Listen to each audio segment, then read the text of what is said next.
हाय, आज आपण क्लीनअप विषयी बोलणार आहोत. क्लीनअप करताना फक्त क्लिन्झिंग आणि स्क्रब करणे म्हणजे क्लीनअप नाही, तर क्लीनअप करताना प्रॉपर टेक्निकनी करायला पाहिजे. त्यामुळे क्लीनअपचा रिझल्ट पण छान येतो आणि तुमच्या स्किनला काही साईड इफेक्ट पण होत नाही.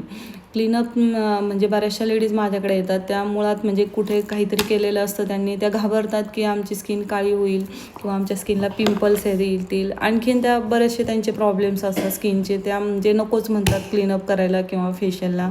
तर असे प्रॉब्लेम येऊ नये म्हणून प्रॉपर टेक्निकने क्लीनअप केलं पाहिजे. क्लीनअप करताना तुमच्या स्किनला जी गरज आहे क्लिन्झिंगची, त्या क्लिन्झिंगनीच क्लिन्झिंग करा. त्यानंतर जे स्क्रबची गरज आहे त्या स्क्रबने स्क्रबिंग करा, म्हणजे तुमच्या स्किनला कुठलाही प्रॉब्लेम येणार नाही. आणि स्क्रबिंग झाल्याच्यानंतर टोनर खूप महत्त्वाचं आहे, तर टोनर यूज करा. टोनर पण स्किन अकॉर्डिंग वापरा. कुठलाही टोनर नाही चालत क्लीनअपमध्ये, स्किन अकॉर्डिंगच वापरा. त्यानंतर महत्त्वाचं जेलचा थोडा